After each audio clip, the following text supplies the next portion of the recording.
Hey everybody, this is Joe at Face Up. So this is going to be our first podcast video of sorts. We're going to be talking about why our group likes to play Chaos and what are the sort of benefits of why we all enjoy playing the game and why we like getting into the game. So just to start out, I'm going to be joined by Henry and Sean. We're going to give a little bit of background on ourselves so that people kind of have an idea of what experience we have playing card games. So I started playing Japanese TCGs about 2 years ago when I started with Vi Schwartz, and since then I've had a little bit of experience playing Chaos and Vanguard, Luck and Logic, and a few other card games as well. And I started playing Chaos, I think, it's a little over a year ago now, whenever Gochusa Set 2 came out. So yeah, Henry, you want to... Yeah, my name is Henry. I've been playing card games since Magic first came out. I played Yu-Gi-Oh! Competitively for a while, then stopped. I've played most of Bushiroad's card games. Chaos is definitely the card game that I favor the most. I don't even remember when I started playing Chaos. I guess when Ars Nova first came out as an extra booster, but I've been playing ever since and trying to grow the community. Hey everyone, I'm Sean. I've been playing TCGs in general for probably at least about 17 years now, which is really scary the more I think about it. Played a little bit of everything. I played Yu-Gi-Oh! Competitively like Henry for a while. I've played Magic the Gathering, played a little bit of Pokemon, even played Kingdom Hearts TCG for a brief period of time, unfortunately. But I've more recently gotten into Japanese TCGs, playing mainly Vi Schwartz and Chaos, which has become one of my favorite games of late, which is why I'm here on the podcast today. Okay, so like I said, mainly we decided to have this podcast idea regularly to try to talk about different ideas that we thought the Chaos community would like to talk about. So today, I guess we're going to start out talking about why people in our locals like to play Chaos, and why, even though it has very minimal English resources for translations and even other people to ask advice from in the community, why we decide to try to play the game and why we sort of try to come over the barriers that make it hard to get into the game and get involved as a play group. Alright, so I guess we can start with the first reason why most of us in this group, or I believe all of us, play the game, and that is deck building. So at the very minimum, Sean and myself have experience in a lot of different card games, so we know what deck building is like in pretty much every major card game out there. I know Joe's not as experienced in that, but he still enjoys this facet of the game. Yeah. Regarding deck building, I'll let Sean go more into detail about this. One of the things that I like most about deck building in Chaos is that you have a card pool in general in most sets that's a lot more broadly viable than you're going to get in other games. If you open up a pack of most card game sets, you look at a bunch of cards, and you can instantly rule out at least half of your pack, if not more, as something that you want to build with. Mm-hmm. Chaos is very different than that. You will be playing your double Rs and your rares, your highest rarity cards in your decks like you will in any other game. But very, very often you'll find that even half of your deck, sometimes even a little more of your deck, will be made up of unassuming commons that might not be what you initially think that you would want to put in a deck, but then as you start building your deck and realizing what you want to do, you realize that these humble little commons are actually very important to what you want to do. And one of the reasons for the broader viability of card pools in this game is that Chaos is as metagame dependent of a card game as I've ever played. An example of this is right now there are two main places in which Chaos is played, Japan and Singapore. And both nations and people there approach the game very differently. They have different styles of play, they have different cards that they favor, and they generally look at the game through a different lens. And us here, we have about a 6-person play group, and we look at the game in some ways differently from both of them, and in some ways sort of similar to both of them. Your local metagame determines the viability of what you can do in Chaos more than anything else. You can pretty much counter anything in Chaos. Any strategy in Chaos has something you can put in your deck to deal with it, but you only have limited deck space. And Chaos as a game is best of one, no sideboards. So whatever cards you decide to sleeve up have to be able to deal with whatever your opponents can throw at you. Okay, well, since I think you put a lot of stuff that we can go ahead and talk about there. So, Henry, is there anything that you'd like to go ahead and expand upon that Sean brought up here? So regarding the viability of the card pools, as this is a more extreme example, but I vividly remember this while playing Yu-Gi-Oh! There were certain sets when I was playing Yu-Gi-Oh! Where literally there was only maybe 1 or 2 cards in the entire set that were actually worth getting and playing. Cyberdark Impact, cough. The rest of the set was literally garbage. So buying packs in those sets was pointless. In fact, a lot of the people in my area that played in tournaments didn't even bother doing that. We got our cards via winnings in tournaments, or we simply borrowed cards from people who actually bought the packs. In Chaos, I find that that's not the case, and I find it's actually pretty unique compared to a lot of other card games.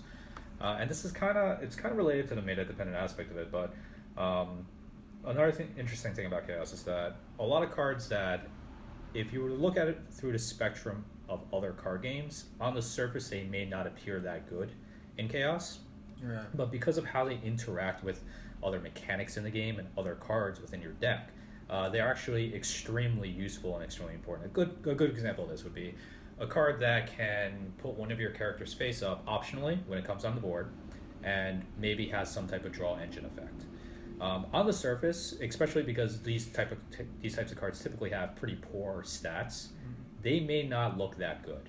And honestly, they're not cards that you would want on the board for a prolonged period of time. However, due to the way they interact with other aspects of the game, they're actually extremely powerful and useful cards. But if I were to evaluate this from a Yu-Gi-Oh perspective, I would immediately discard the card, and I wouldn't even consider it in my deck building. This is actually one of the things I really like about Chaos. I like the fact that a lot of cards and a lot of these cards are commons, and in some cases uncommons. A lot of these cards are viable in the right situation and in the right deck. Well, yeah, so one thing that I think basically we're going back into here is the deck building process. And I know we talk a lot about our locals about deck building specifically and what you need at certain stages of the game. We often talk about, specific turn of the game plays and what sort of direction you want to go to have your deck, have a specific goal and getting specific characters out to get certain, effects to gel with each other and sort of combo off of each other.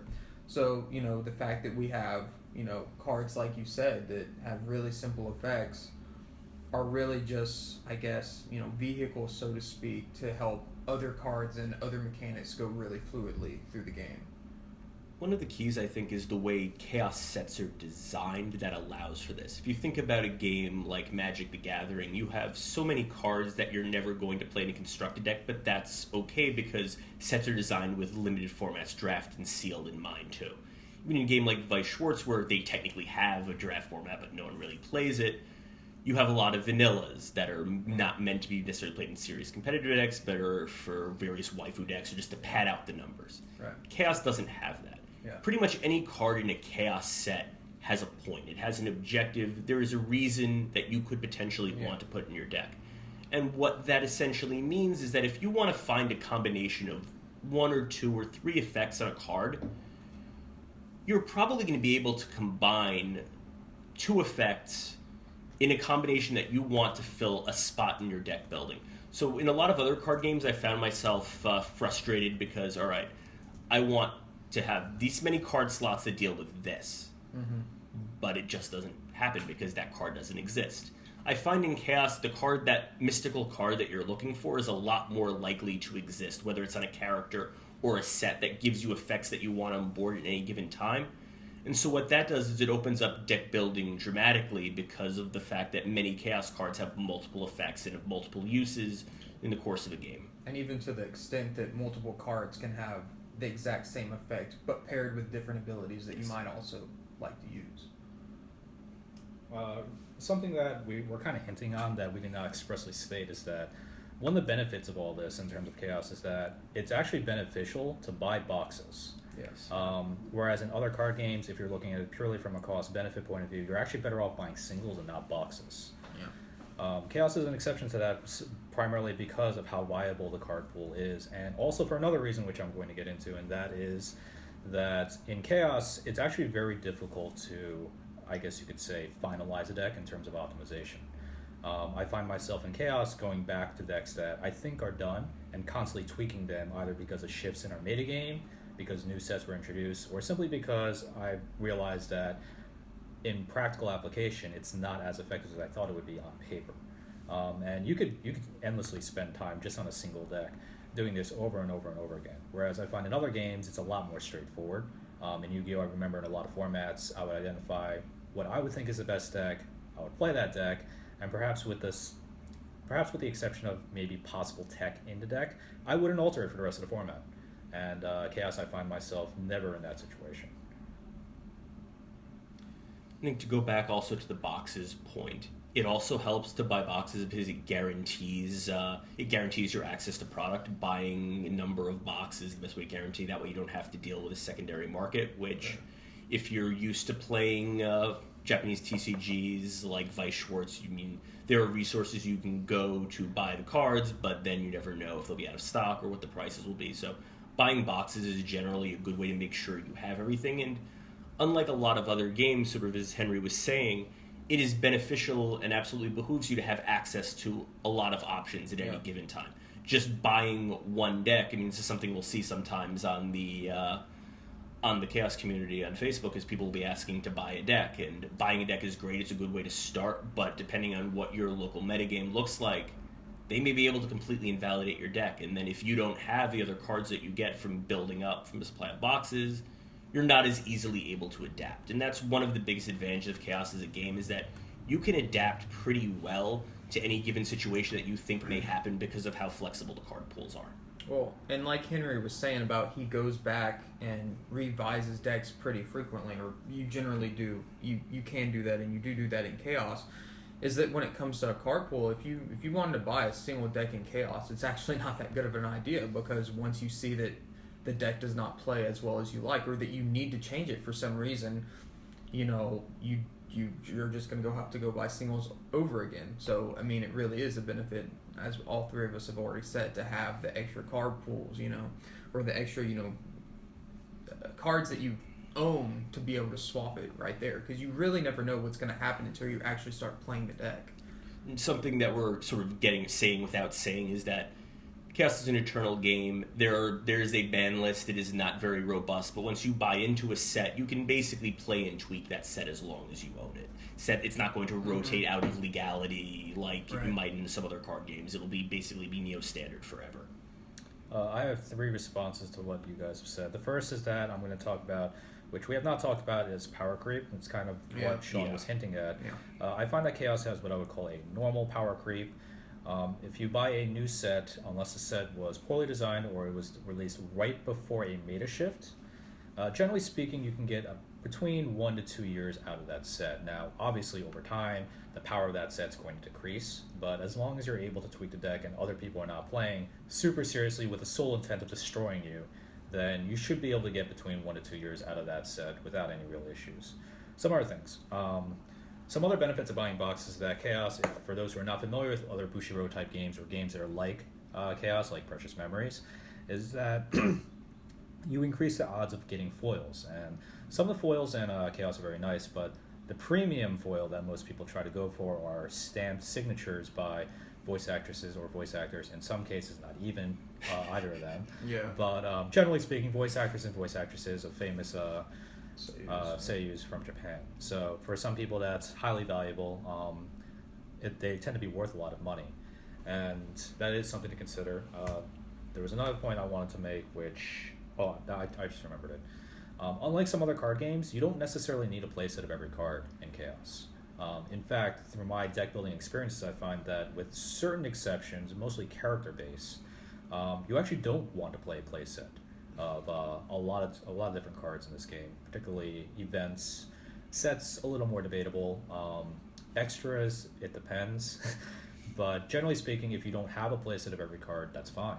Whereas in games like, it heavily depends on the format, but in games like Yu-Gi-Oh, it's usually to your benefit to maximize the best cards in the deck. So you would have to get playsets by default. Okay, so I guess we're going to go ahead and move on to our next topic. So in terms of getting into Chaos, one of the big things, and it's like some other anime card games, or anime-based TCGs, is that a big reason to get into Chaos is that you have a series or a show or anime of some kind that you have that's in Chaos. And so I think that's generally, the easiest and most direct draw of why, anybody gets into the game, why we all got into the game. And like I said, it's similar for, other games. Like, it's why I got into Vice Schwartz as well. So, yeah, I mean, I think that's one thing that we talked about before we did this podcast, or that I brought up, is the reason I got into Chaos. Is I completely discounted Chaos for, a long time. When I moved to this locals, I knew that, there was a few people that played Chaos, but I just completely discounted it. I was, pleasantly fine playing Vice Schwartz with people. And when ChaOS came out, I loved the set so much that I was willing to, learn Chaos. And, I think that, just like any card game, that it's, you want to play the anime that you have. So it's, there is a lot of great series in Chaos. I think another thing to note is that one of the advantages about this is you get to play a deck that represents a series, an anime, or a visual novel that you enjoy, but the game itself is structurally sound. It's not like a situation where a lot of major intellectual properties have their own card games, and those card games tend to vary greatly in terms of quality. Chaos is a pretty solid structural game. It's a game that we very much enjoy. And so if there's an IP in Chaos that you like and want to play, you're taking a lot less of a risk in terms of just finding a card game that you don't find appealing in the least bit. So the main contribution I want to add to this is simply why I got into the card game myself. So even though I used to be a competitive player, I don't really play card games competitively anymore, so I needed something else to draw me into the card game. And initially, before getting into Chaos, which I'm actually not sure if Joe is familiar with, I was actually deciding between Precious Memories and Chaos. Precious Memories is another card game by a different company that is actually very similar to Chaos in a lot of ways, but different in some more extreme ways. And the big difference between them that I was debating between is generally what kind of series I liked more between the two games. And while Precious Memories had more titles overall that I tend to favor, such as Girls und Panzer at the time, I eventually picked Chaos because Chaos had Toho. And at the time, it also had Ars Nova, which I also really liked and still like. So I figured that I'm going to go with Chaos. It had Toho. And that was really the only reason, because it's not like Precious Memories was a bad game.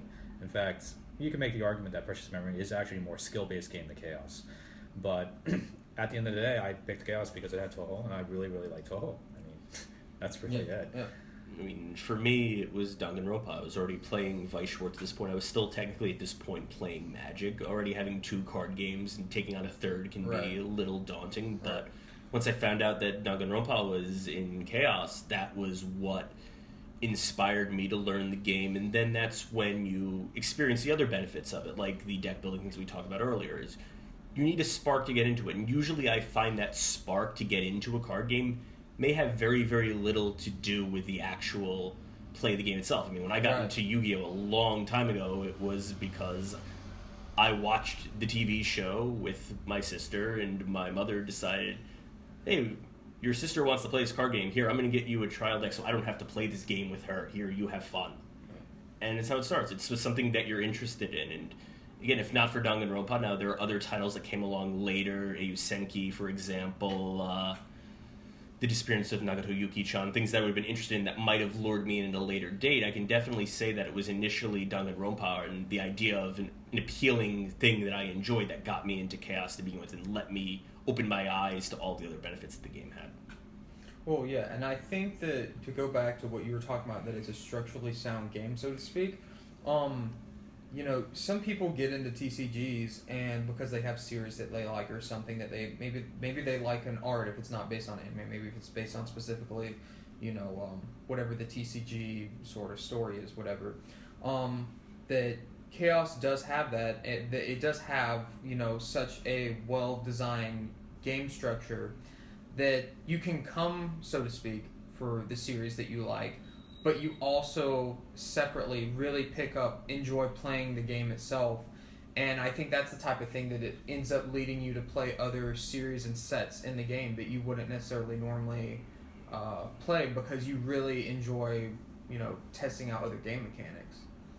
I would definitely agree with that. I can say that because of Chaos, I took a much harder look at a lot of visual novels that, to be honest, I never even knew existed out there, and I ended up playing them because I found them to be mechanically interesting, or I found the art to be appealing. There was also some other anime titles that I didn't particularly care for at the time before watching it, but it got me a little more interested in checking it out after noticing that it came out in Chaos. Okay, do we want to shift to maybe... All right, so... We've already started talking about gameplay a little bit, but you want to... I think it's time. Shift to the next... Yeah, we can shift to the next area. So, for me personally at least, another big reason why I play Chaos, especially why I continue to play Chaos, is because of its gameplay.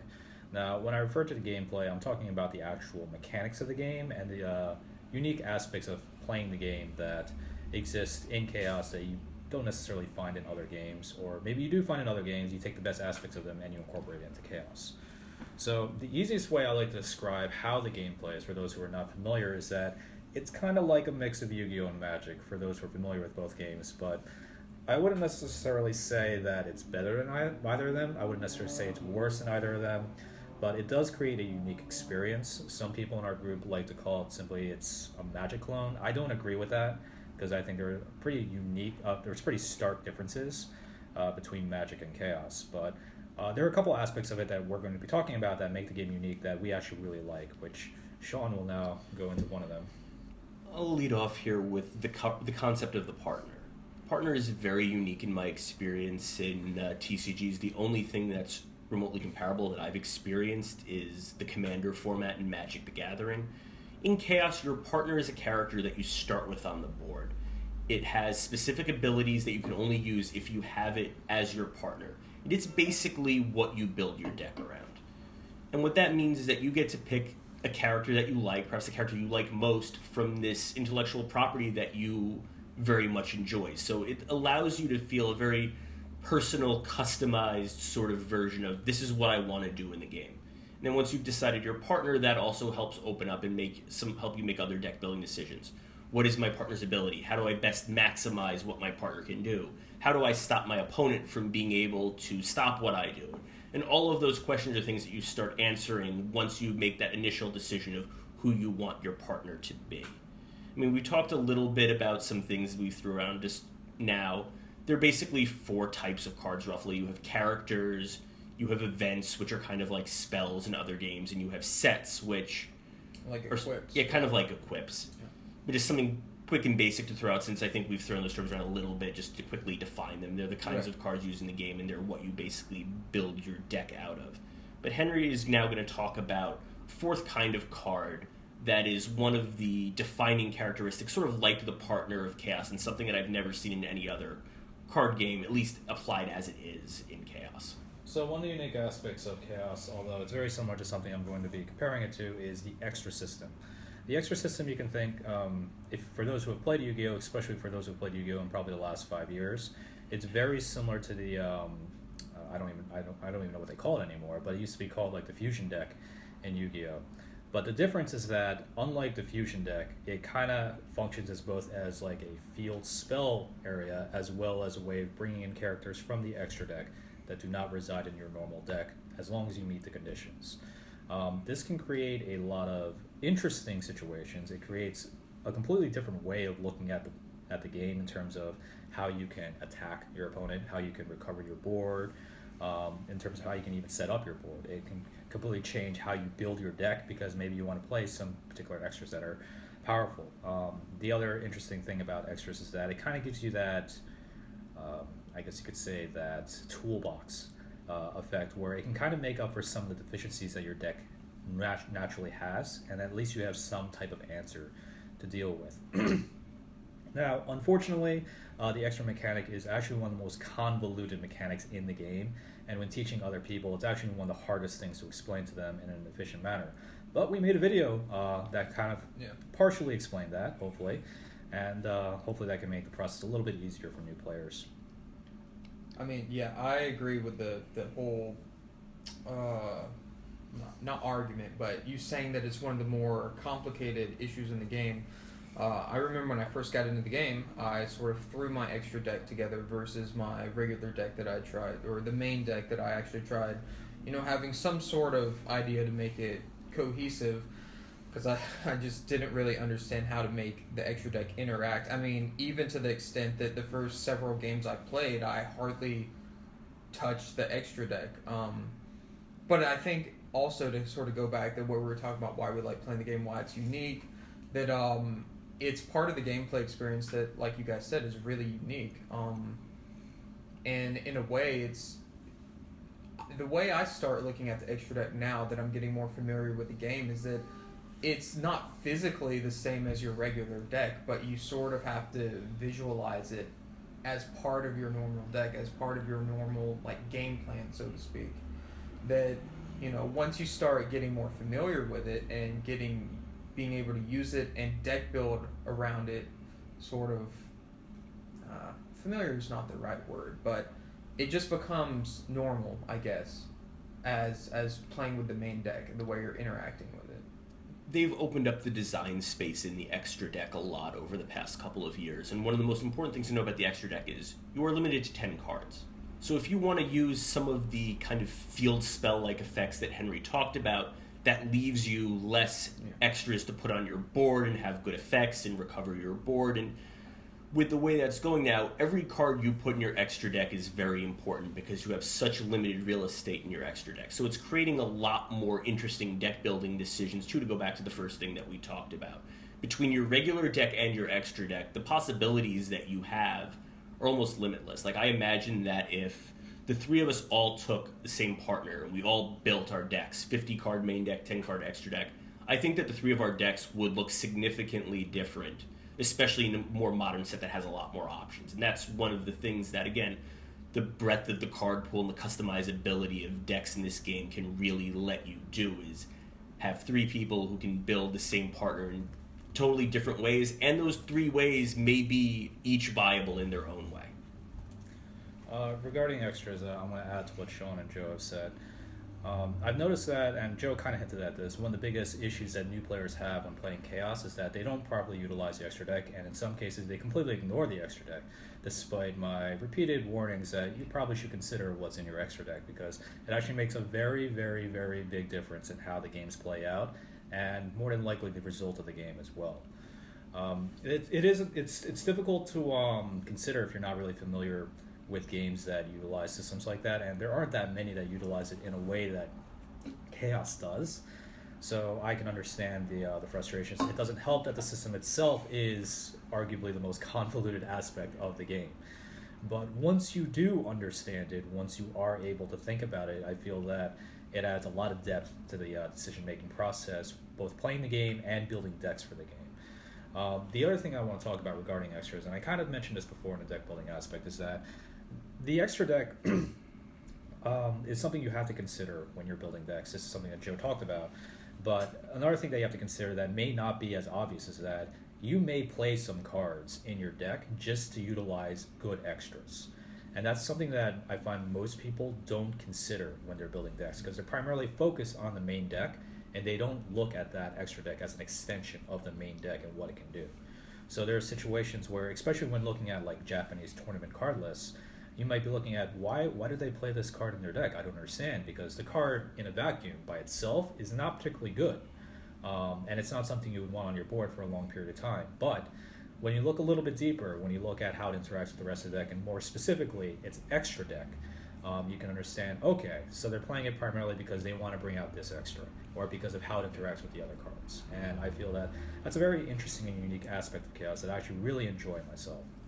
It's a very synergistic game. It's very important having your cards interacting with one another, and this is just another way in which that's true, because having, like King Henry described earlier in the deck building section, if you have this random card with bad stats that heals, initially that might not seem so good, but then when you can extra it away into something else that's much better for your game plan, then you have a significant benefit. Or if you're able to trespass it, which is another mechanic in the game that generally lets you quote-unquote special summon in addition to your normal play every turn, there are a lot of uses for cards that may initially not seem like something you want to keep on your board. In Modern Chaos, that card that you don't want to keep on your board, you probably don't have to keep on your board very long. So you can definitely use something like that for its enter the battlefield effect and then come up with a way to get something else out in its place.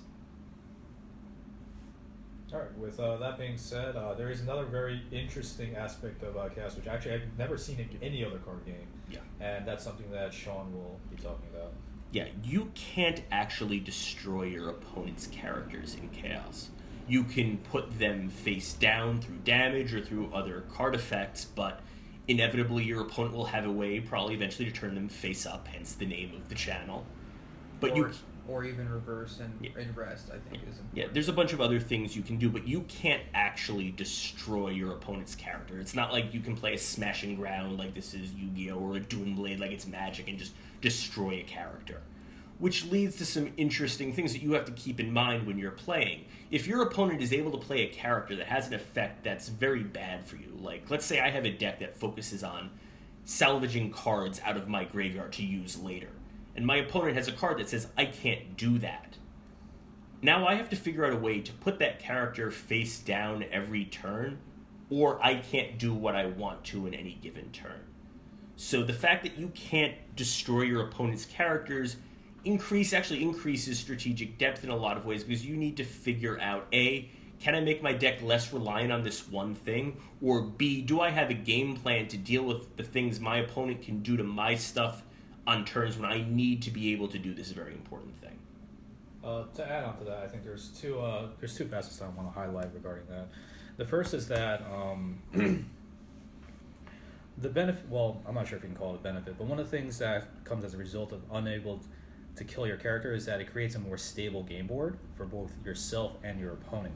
So one of the big problems, especially early on in the life of Yu-Gi-Oh, was that you could create these really elaborate decks that the entire point was to create this game board where you establish control or complete dominance over your opponent. And then once you've established that, you've essentially won the game, or in more simplistic terms, you've done what you've tried to accomplish.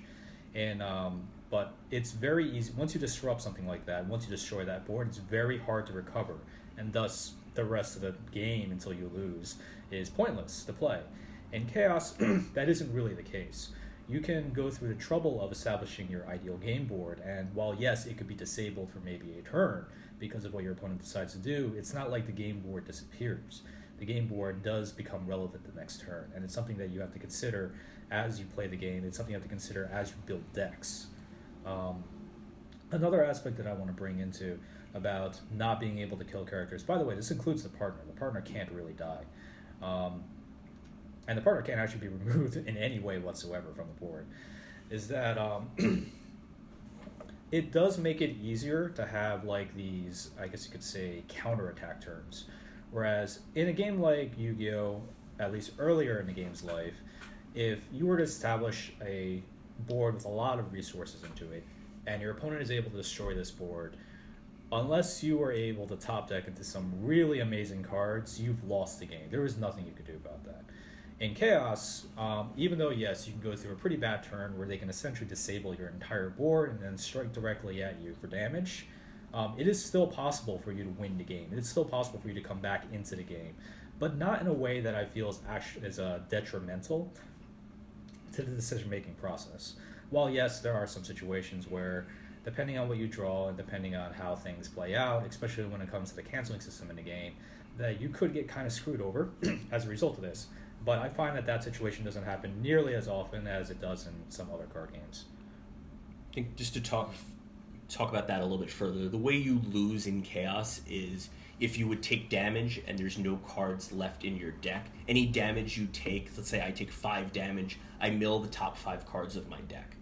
And so you lose when you take damage and have no cards in your deck, or when you have to draw at the start of your turn and you have no cards in your deck. Well, so I'd like to say a couple of things regarding what we said. So one, just for people who might not even be familiar with Bushiroad games or anything at all, when we say kill, we mean forcibly removing the character from your opponent's board and putting it in the waiting room, not just turning it face down or reverse, but specifically taking it off the board. And I think there's the main reason, like we've said, that Chaos has like a really well developed or well designed game, is that because the way you lose is decking out. I think it's designed in that way that they make sure that you can put the character on the board, and that if your opponent could remove it from the board, you might not have a way to draw into it again. Since, say, compared to Vice, there's no refreshing. You can't refresh your deck and be able to redraw into it. And for the same reason, if people are playing a game that has like a refreshing system, which obviously Vice, that the idea of playing, sort of a decking out game, which I think a lot of games actually have decking out mechanics, but you're gonna approach it differently than, at least Vice or other. I actually can't think of. I've played Vice a lot, so I think it seems like a common mechanic, but I can't think of another game off the top of my head that has a refresh mechanic. I'm Luck sure. and Logic does. Yeah, Luck and Logic. So anyway, but to get back to what I was saying, that in and of itself, like Henry was saying, it doesn't forever change the rest of the game, and because of the mechanic of X-raying and the way that you turn characters from reverse rest and stand and face down and face up, I guess I'm just repeating what Henry was saying, is that it doesn't completely change the game. You're not getting rid of a character. It's still part of the overall arch destination of the direction the game is going from start to finish. Something else interesting to go back again to what Henry said is that he described a situation that used to happen somewhat often, that you have a mediocre start, your opponent goes very aggressive and smacks you in the face with their partner, and you take a lot of damage. Nowadays, there are cards that can highly reduce, if not eliminate, a lot of that damage that you would take. It's not just automatically always the best play to push hard immediately, unless you have a specific reason for doing so. And I think that's what a lot of the past year or two in Chaos has been. Henry mentioned power creep earlier, but I don't feel that Chaos has a linear power creep. It's not just offense that gets better. They'll start making defensive cards better. They'll start giving you new things to do in your extra deck.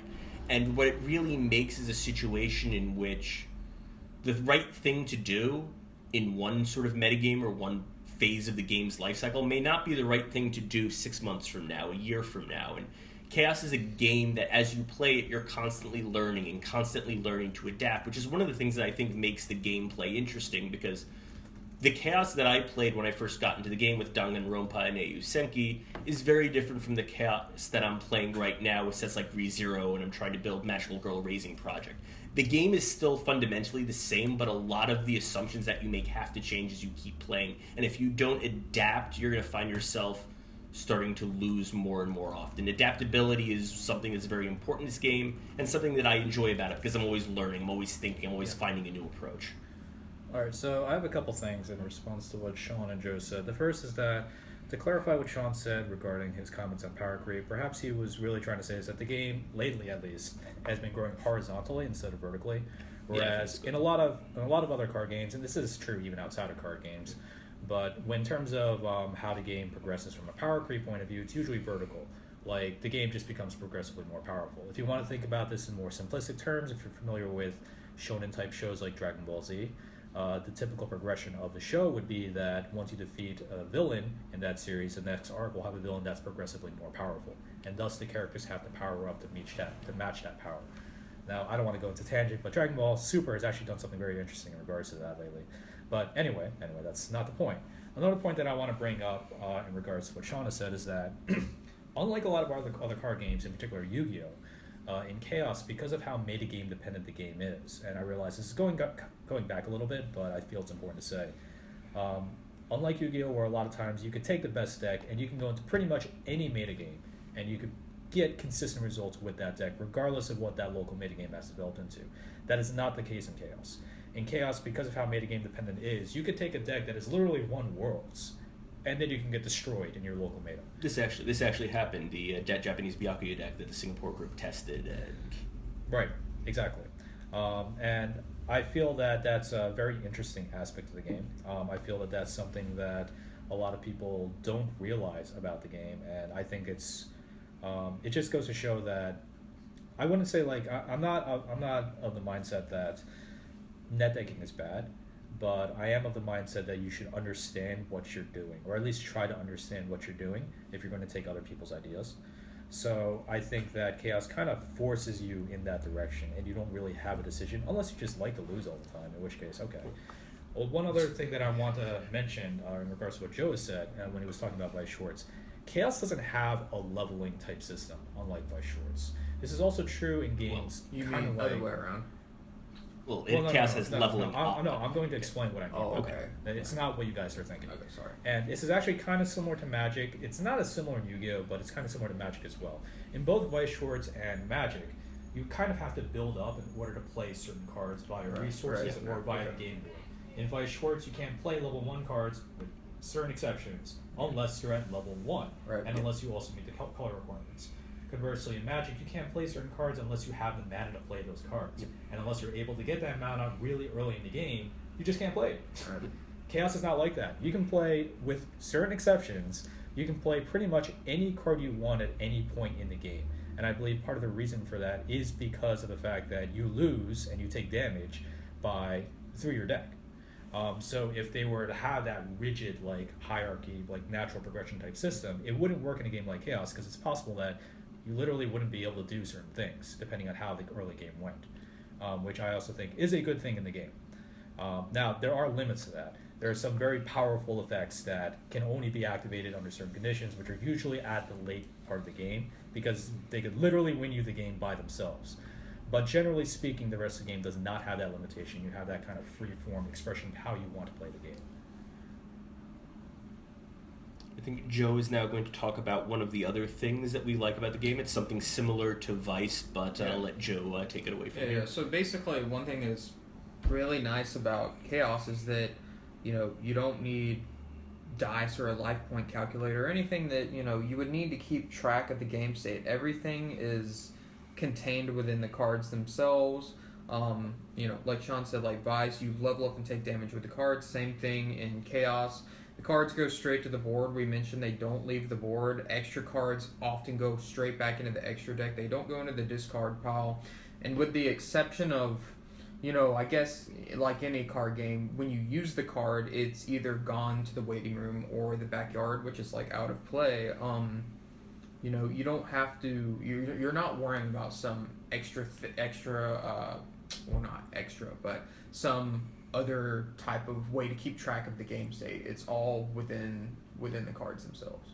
It's extremely elegantly designed, and something that I would never have thought of before I started playing Japanese TCGs. I was just always used to bringing a calculator or a pen and pencil and a giant bag of dice to every event that I went to. But after seeing the way Chaos handles things and the way Vice handles things, I think it's very, very interesting just to see that you can do that. You don't need to carry a pad of paper with you everywhere that you go. And it's something I think is also starting to become a little more common. The Final Fantasy TCG also does something similar, so it's nice to see that this slightly more elegant approach is starting to proliferate a little bit more in card gaming. Now, I want to make a note. It hasn't always been the case in Japanese TCGs. Like I mentioned before, I used to play Yu-Gi-Oh! Competitively, and in Yu-Gi-Oh! You needed a way to keep track of your life separate from the game.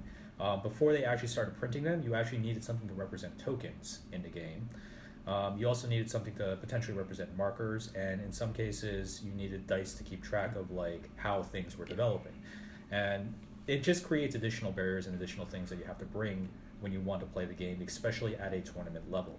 It also creates some issues regarding life point, keeping track of life points, which I think is kind of annoying and not really necessary to the game.